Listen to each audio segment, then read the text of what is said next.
Merci de nous rejoindre pour cette première partie du 19-20, l'actualité à Paris et en Ile-de-France. C'est pour commencer un avant-goût des vacances pour ceux qui en seront peut-être privés. Le Secours populaire a lancé sa saison estivale à Disneyland Paris, du rêve plein les yeux. Dans moins de 2 heures, le Paris Saint-Germain affrontera Montpellier. Les Parisiens pourraient être sacrés champions de France dès ce soir. Elle alterne en chanson l'anglais et le français. Elle s'est déjà fait un prénom. Poète, chanteuse et écrivain, Marie Modiano est l'invitée de ce 19-20. Bonsoir Marie Modiano. Bonsoir. Merci d'être avec nous. Bonsoir à toutes et à tous. Un air de vacances pour commencer avec ceux qui ne pourront certainement pas en prendre. Le Secours populaire lançait aujourd'hui sa campagne d'été. C'est Mickey qui accueillait à bras ouverts les enfants du Secours populaire à Disneyland Paris. Reportage de Virginie de la Haute-Maison avec Olivier Badin. Une journée chez Mickey pour plus de 700 enfants et familles venus d'Île-de-France et d'ailleurs. Une journée magique pour ceux qui un jour ont été aidés par le Secours populaire ou le seront encore. Et les enfants apprécient autant les attractions que la présence des stars qui parrainent l'association. Les stars que j'aime beaucoup et c'est aussi de notre accueil qui a été très gentil. Les manèges, les autographes, trop bien. Les grandes vacances, en général, on s'organise, on peut partir avec eux. L'année dernière, on est parti au Mont-Saint-Michel une semaine. C'était vraiment très très bien. C'est très bien organisé et tout, et c'est vrai que c'est très intéressant. Et cette année, vous avez un programme ? Non, cette année, on part pas. En France, un enfant sur 3 ne part pas en vacances. Alors les soutiens du Secours populaire, chanteurs, humoristes ou stars du petit écran font passer le message. Pour faire partir plus d'enfants, il faut encore plus de dons. Si on s'y met tous, il suffit de 50 € pour qu'un enfant puisse partir en vacances. Donc je contribuerai et je pense que chacun peut contribuer à sa manière. On peut trouver des familles de vacances, des familles qui ont besoin d'envoyer leurs gamins en vacances, ils n'ont pas les moyens, et puis des familles qui sont prêtes à les accueillir. Voilà, la vie est un échange et c'est l'engagement qui est précieux. Pour les personnes en difficulté, les vacances ne sont pas une priorité. C'est pourquoi le Secours populaire les accompagne bien avant le départ. Et au retour, l'association le constate, les familles sont plus fortes, plus optimistes et moins isolées. L'actualité, c'est aussi cet hommage cité à l'ordre de la Nation Florian Dumont, le jeune pompier de Paris décédé le 27 avril dernier. À la suite de ses blessures après une intervention dans un pavillon à Livry-Gargan en Seine-Saint-Denis, il a été décoré à titre posthume. Le décret est paru aujourd'hui au journal officiel et il souligne son grand courage et son dévouement exemplaire. Il avait 25 ans. Sa coéquipière du même âge, Aurélie Salel, a également perdu la vie lors de cette intervention à Livry-Gargan. Un tout autre sujet, la ministre de la Santé, Marisol Touraine, a prévu une baisse de 3 milliards d'euros sur les budgets des hôpitaux pour les 2 prochaines années. Seuls les départs à la retraite seront remplacés. L'Île-de-France est la plus importante région hospitalière et très concernée par ces économies. Le point avec Valentine Poncy. L'hôpital est au régime sec. Pour atteindre les objectifs fixés par la ministre de la Santé, l'Île-de-France, qui concentre le plus grand nombre d'hôpitaux, va devoir se serrer la ceinture. Les établissements franciliens devront réaliser pas moins de 111 millions d'euros d'économies en réduisant le nombre de lits en médecine et en chirurgie. Pour compenser cette baisse, la chirurgie ambulatoire va être développée. Les hôpitaux de la région devront également limiter la progression des coûts liés au personnel. Cette hausse devra être diminuée de moitié, en passant d'une augmentation de 1,43% en 2014 à 0,8% en 2017. Là encore, ce sont eux qui fourniront le plus gros effort. Ici comme ailleurs, seuls les départs à la retraite seront remplacés. Les économies passeront donc par une renégociation du temps de travail. Mais déjà, l'ensemble des syndicats de l'assistance publique Hôpitaux de Paris appellent à la grève le 21 mai contre le projet de réforme des 35 heures. L'invité de Samedi Politique à la mi-journée sur notre antenne était Vincent Jeanbrun, le maire UMP de l'Haye-les-Roses. Il est aussi l'un des porte-parole de Valérie Pécresse, candidate de droite à la présidence de la région Île-de-France. Vincent Jeanbrun est revenu sur la candidature du socialiste Claude Barthelone. Pour lui, il doit abandonner la présidence de l'Assemblée nationale. Nous l'écoutons. Les Franciliens et les Français en général en ont ras-le-bol des politiques qui courent 10 000 lièvres à la fois. Et là, on a encore un bel exemple. Un exemple qui va démotiver un certain nombre d'électeurs ou qui va les pousser à aller voter pour des votes sanctions. Pourquoi ? Parce qu'on a le sentiment qu'il manque de respect aux Franciliens aujourd'hui. Moi, je ne sais pas faire campagne, leur dire je vais m'investir pour vous, comme le fait Valérie Pécresse. La région Île-de-France, c'est un choix de passion. Ce n'est pas le message qu'ils portent aujourd'hui. Moi, j'ai le sentiment qu'on ne s'adresse pas à l'Île-de-France du haut du perchoir, mais qu'on la vit sur le terrain. Vous avez le sentiment qu'il ne veut pas vraiment y aller, qu'on l'y a forcé ? Pour moi, c'est un candidat malgré lui, très clairement. On est aujourd'hui dans une logique où un coup, il n'y va pas, un coup, il y va, puis il dit bon, j'y vais, mais je veux des garanties. Je conserve le perchoir si jamais je perds, etc. Oui, ce n'est pas le pire des candidats contre nous, pour une bonne raison, c'est qu'il n'a pas envie d'y aller. Moi, il ne devrait pas être candidat pour moi. Un candidat, c'est quelqu'un qui a envie. Et j'espère qu'il se retirera du perchoir, qu'il mettra un retrait le plus tôt possible, parce que ce ne sont pas des façons de faire. C'est dans moins de 2 heures maintenant que le Paris Saint-Germain rencontrera Montpellier. Pour Laurent Blanc, c'est le match le plus important de la saison et Paris pourrait être sacré champion de France. Johan Malka. Dans quelques heures, le maillot du PSG comptera peut-être une 5e étoile. Un 5e titre de champion de France si le club parisien obtient ce soir au minimum le point du match nul sur la pelouse de Montpellier. À 3 journées de la fin, le PSG compte 6 points d'avance sur l'Olympique lyonnais. Une avance confortable selon ses supporters parisiens. Je pense vraiment qu'il n'y aura pas de souci par rapport à ce soir. Les joueurs ils sont bien préparés, ils savent que c'est la dernière ligne droite et que normalement ils vont remplir leur mission correctement. Détendu, d'autant plus que je peux dire que tout est joué et vivement. Merci Lyon, merci Lyon. C'est vrai qu'on a commencé un peu en bas et là franchement on est au top. Vainqueur de la Coupe de la Ligue 2015, probable champion de France et finaliste de la Coupe de France, la saison du PSG est d'ores et déjà un succès. Mais les fans parisiens ne sont pas rassasiés. Le championnat de France, c'est bien, mais l'Europe, c'est encore mieux. Le rêve, c'est que Paris elle gagne la Ligue des Champions. Ça veut dire qu'avec tout l'investissement qu'on a actuellement, et Dieu merci que ça va continuer, il faut qu'on soit champion. Il faut attendre encore un peu parce que ça va être dur de gagner la Ligue des Champions. Surtout face à ces équipes-là, face au Barça. En attendant la liesse des grandes victoires européennes, les fans parisiens ont rendez-vous ce soir sur les Champs-Élysées pour faire la fête, si tout se passe bien du côté de Montpellier. Une autre fête, inutile de chercher ce que vous allez faire ce soir. Les musées franciliens et parisiens ouvrent grand leurs portes à l'occasion de la 11e nuit européenne des musées, un événement gratuit au succès grandissant. Nous serons dans un instant dans le Marais avec le directeur régional adjoint de la DRAC d'Île-de-France, Jean-Pascal Lanuit, le bien nommé. Mais avant cela, voyons ce qui s'est passé pendant cette décennie de flânerie nocturne et artistique. C'est avec Nicole Bappel. Que c'est beau un musée la nuit, beau et insolite. Rappelons que l'idée d'accueillir gratuitement le public jusqu'à 1h du matin est une initiative française en 2005.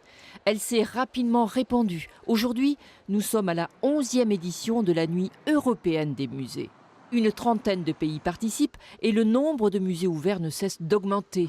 Ces visites gratuites d'un soir ont eu un impact positif sur la fréquentation. En 2014, à Paris, les grands musées ont battu des records. Au centre Georges Pompidou, près de 26 000 visiteurs. Le musée d'Orsay clôture en bonne position avec près de 12 000 visiteurs. En Île-de-France, 45 musées et sites culturels se mettent en 4 pour le public. Des animations ajoutent au mystère de la découverte d'œuvres habituellement vues au grand jour. Visite à la lampe torche, atelier projection. Ainsi, cette année, il y aura bal rétro à la maison atelier du peintre franco-japonais Fujita dans l'Essonne. Au musée Picasso, magnifiquement rénové, l'invité sera le chorégraphe Loïc Touzé.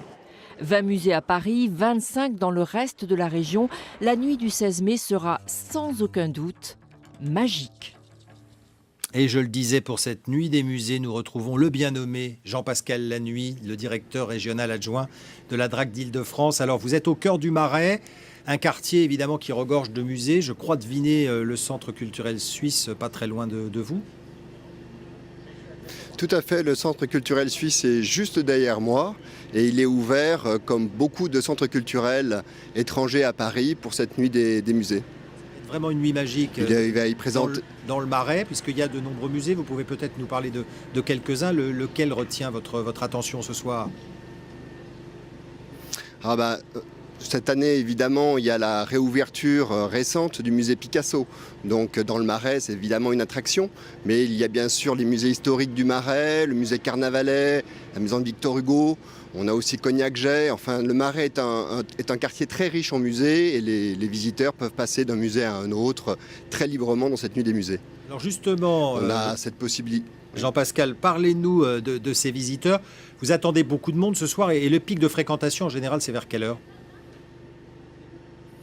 Oh, ça peut commencer très tôt. Là, je pense que ça sera un peu plus tardif que d'habitude parce qu'on a eu un temps un peu incertain aujourd'hui à Paris. Et donc, les gens se seront décidés à sortir sans doute un peu plus tard. Et ça peut durer jusqu'à 22h, 22h30. Donc, on aura un premier temps qui va se remplir là en termes de visiteurs. Les gens sont dans la rue et commencent à rentrer dans les différentes institutions. Alors, on ne va pas parler, bien sûr, ce soir que de Paris et que de la capitale, car cette nuit des musées, elle concerne également la région parisienne et la banlieue. Oui, tout à fait. Alors sur la région Île-de-France, on attend entre 200 000 250 000 visiteurs, 2 millions au niveau national. Et il y en aura évidemment beaucoup dans Paris, mais aussi partout en banlieue et en Île-de-France. On a par exemple des animations dans des petits musées. Alors c'est parfois plus difficile d'aller d'un musée à un autre dans d'autres villes d'Île-de-France que Paris. Mais par exemple à Boulogne-Billancourt, c'est possible, où il y a un bon répertoire de musées. Dans le Val d'Oise, il y a des animations qui sont intéressantes dans des musées peut-être moins connus, comme le musée d'archéologie qui fait une présentation sur l'homme est-il un grand singe, avec une présentation et une projection de la planète des singes. Donc vous voyez, c'est très ludique, c'est très frais et c'est très accueillant pour le public. Un programme très riche. Jean-Pascal Lannuy, merci d'avoir été avec nous en direct depuis le cœur du Marais et il me reste à vous souhaiter une bonne nuit. Il est 19h12 à suivre dans cette édition. La fête du pain sur le parvis de Notre-Dame de Paris, ça tombe bien car c'est aujourd'hui la Sainte-Honorée, le patron des boulangers. Et le pain reste une curiosité pour les touristes. Elle écrit et chante en alternance en anglais et en français. Marie Modiano creuse son sillon avec son complice Peter Van Peul, des chansons élégantes et des mélodies teintées d'une douce mélancolie. Elle sera notre invitée dans un instant. Mais avant cela, Auguste Comte, le père du positivisme, une pensée qui imprègne encore notre société. Auguste Comte a une rue dans Paris qui longe le jardin du Luxembourg dans le 6e arrondissement et son appartement, lui, est ouvert au public sur rendez-vous uniquement. Pascal Sorgue et Pierre Pachou ont obtenu les clés et nous le font visiter. Rue Monsieur le Prince, une volée de marches à grimper. Vous êtes dans l'appartement d'Auguste Comte, fondateur du positivisme, courant philosophique majeur au XIXe siècle. Comment ? Vous ne connaissez pas ? Selon Auguste Comte, la philosophie doit se fonder sur les sciences. Or, d'après lui, les sciences sont arrivées à un âge positif, c'est-à-dire où il y a des explications uniquement par des lois et plus par des dieux ou des abstractions. Donc la philosophie positiviste ou le positivisme, c'est cette tentative d'expliquer notamment la société humaine par des lois simples, comme on fait dans la science physique, par exemple. C'est à ce bureau, face à ce miroir, qu'Auguste Comte, dès 1825, rédige ses cours de philosophie positiviste en 6 volumes. De cette pensée va naître une science nouvelle, la sociologie. Le positivisme va se répandre comme une traînée de poudre et influencer tous les grands penseurs de la Troisième République. On peut citer Ferry, Gambetta, Clemenceau, qui tous ont une dette intellectuelle à revendiquer auprès de Comte. Il a aussi eu un rayonnement international, notamment en Angleterre et surtout au Brésil, avec notamment la devise « Ordre et progrès », traduite en portugais « Ordem et progresso », qui figure sur le drapeau du Brésil. La pensée encyclopédique d'Auguste Comte, sa foi dans les sciences, le progrès, l'humanité, la laïcité, ne connaîtra pas de limite. Il pense que pour qu'une société tienne bien ensemble, il faut qu'il y ait une religion. Donc il a essayé de fonder une religion sans Dieu, une religion des grands hommes qui ont contribué au progrès de l'humanité. Jusqu'à son dernier souffle en 1859, Auguste Comte va vivre dans cet appartement sacré, lieu de culte des positivistes, resté tel qu'il était il y a 150 ans. La Sainte-Honorée, c'est la fête des boulangers. La fête du pain battait son plein aujourd'hui sur le parvis de Notre-Dame de Paris. Le pain est un symbole bien français que nous envient les touristes. Caroline Pellet avec Isabelle Audin. Certains s'extasient sur les beautés divines, d'autres goûtent l'extase ailleurs. Diablement placée face à Notre-Dame, la fête du pain attire les touristes, comme des aimants. Je viens du Brésil et je venais visiter la cathédrale et j'ai vu cette fête du pain, c'est fantastique. La baguette avec du beurre et du fromage, pour moi, il n'y a rien de mieux. Je crois que les Français, on est le pays où on apprécie peut-être le plus le pain au monde. Donc tous les jours, moi je ne peux pas manger sans ma baguette de pain. Le parfum de la baguette chaude, tout un symbole français depuis une centaine d'années, et pourtant du pain, on en mange de moins en moins. Aujourd'hui, on est avec une demi-baguette par jour et par habitant. On aimerait bien que ça soit un peu plus, puisque dans le temps, c'était 800 grammes, c'est-à-dire pratiquement 2 ou 3 baguettes. Donc ça a un petit peu changé aussi dans les façons de consommer. Voici la reine des baguettes, la tradition, fabriquée sans additifs. Elle est revenue dans les fournis dans les années 90. Sa qualité séduit de plus en plus. On façonne à la main et comme ça, on ne dégasse pas la pâte. Voilà. En plus, vous avez une mie brillante, une croûte épaisse. C'est une baguette magnifique. Redonner le goût du pain, c'est aussi savoir se montrer inventif. On est obligé d'innover, faire des pains aux arômes avec différentes choses, des noix, des olives, du fromage, des lardons, etc. Aujourd'hui 16 mai, c'est la Saint-Honoré, le patron des boulangers-pâtissiers. Une bonne excuse pour croquer le gâteau qui porte son nom et bien d'autres douceurs qui ravissent le palais. Et maintenant, ce qui ravit les oreilles, place à la musique. Depuis presque 10 ans, elle poursuit sa route en chanson, des mots choisis sur des mélodies évidentes qui s'inscrivent dans la lignée de la pop anglaise. Marie Modiano, merci d'être avec nous. Alors ma première question, puisque vous chantez à la fois en anglais et souvent plus en anglais qu'en français, vous pensez dans quelle langue en premier ? En français, en français. Et il m'est arrivé quand j'habitais en Angleterre de rêver en anglais, mais j'avoue que le français a pris le dessus. Alors, le prochain album qui sera, si j'ai bien compté, le 5e, oui, devrait tout à fait. sortir courant 2016. Voilà. Et sera que des chansons en français. Alors, vous nous en avez donné la primeur. On va regarder tout de suite un reportage. Vous étiez avant-hier soir l'invité de Pascal Clark sur France Inter. Vous nous avez autorisé à vous surprendre pendant l'une des répétitions avec en prime quelques images du film Lady Grey dont vous avez signé la chanson avec votre compagnon et complice Peter Van Paul. Et puis aussi cette découverte d'une chanson du prochain album. On écoute et on regarde. Close your eyes, here we are.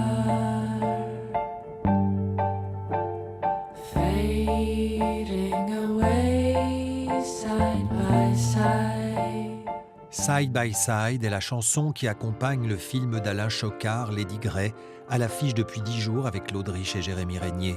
Mélodie douce et élégante illustrant la collaboration artistique de Marie Modiano et Peter Van Paul, ici en répétition dans les studios de Radio France. L'anglais pour Marie, c'est naturel. Elle étudiait en Angleterre. D'ailleurs, quand nous on s'est rencontrés, je parlais pas beaucoup français, donc on parlait anglais tout le temps. Après on a un peu. Maintenant, on parle plutôt français, mais j'ai l'impression que voilà, ce passage se passe assez naturellement. Entre chien et loup, je peux. C'est à devenir fou. En exclusivité entre chien et loup, en français cette fois, sera dans le prochain album de Marie, La poésie et l'amour de la langue. La première chose qui m'avait frappé sur son premier album, c'était les textes, du coup à l'anglais, mais qui étaient des textes excellents. Et d'ailleurs, pour mon deuxième album, je l'avais engagé comme parolière, encore en anglais. Parfait. Ils ont la grâce et la simplicité des artisans. Les chemins buissonniers ne leur font pas peur, loin des standards convenus. Un peu d'air pur en ville, ça fait du bien.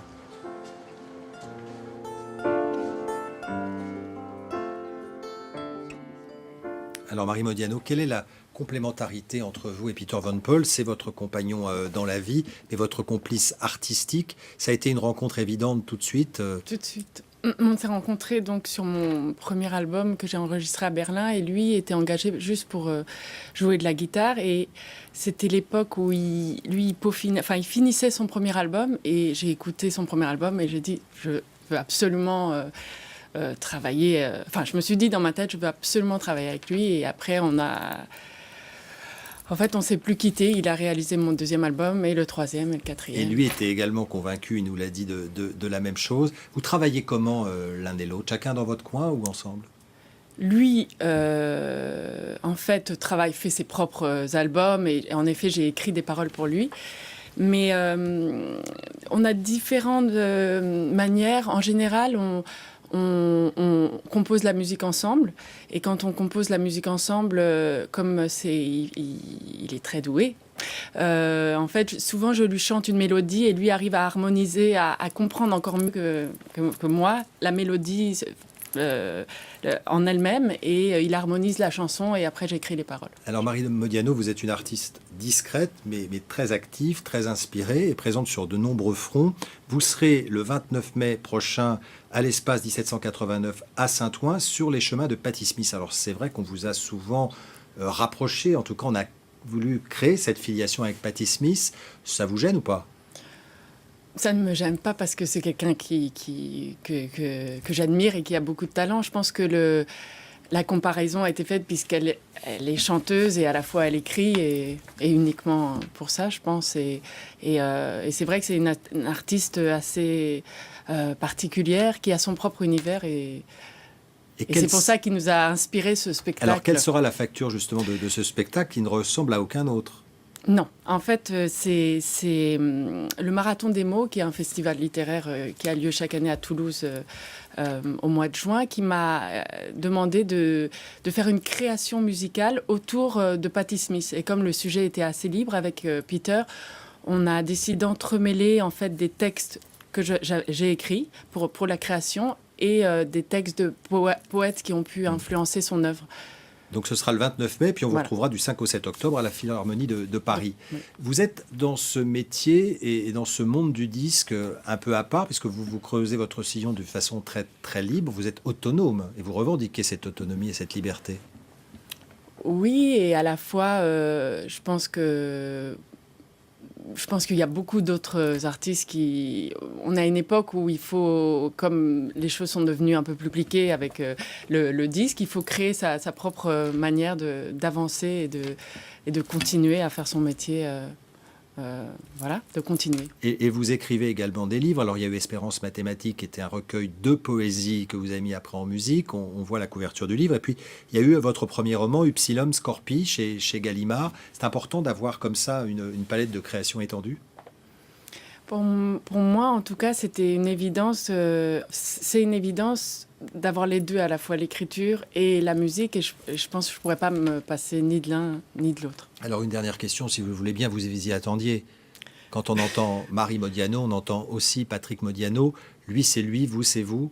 Vous avez déjà travaillé ensemble. Absolument, oui. On a travaillé ensemble et avec ma mère aussi. On a fait un livre tous les trois qui s'appelait 28 paradis, 28 enfers. Alors mon père a eu le droit au paradis et moi j'ai eu le droit aux enfers, c'est des poèmes. Et ma mère avait fait toutes les illustrations, de très jolis dessins pour illustrer ce livre. Quel regard portent vos parents sur ce que vous faites? Vous en parlez avec eux? Oui, bien sûr, très bienveillant depuis le début où j'ai commencé à écrire mes petites chansons, toujours beaucoup d'encouragement. Merci beaucoup Marie Modiano d'être venue nous voir en ce samedi soir. On a plein de rendez-vous avec vous, un disque donc en 2016 et puis à ne pas manquer le 29 mai prochain, espace 1789 à Saint-Ouen. Merci d'avoir été avec nous et puis je rappelle dans notre agenda votre présence également, une présence sonore dans le film d'Alain Choquard avec l'excellent Jérémy Régnier. C'est dans 2 salles encore à Paris, au MK2 Parnasse, c'est au Saint-André-des-Arts dans le 6e arrondissement. Également dans l'agenda, à noter le retour à l'affiche d'une pièce devenue maintenant un classique, Célimène et le Cardinal, nommée au Molière.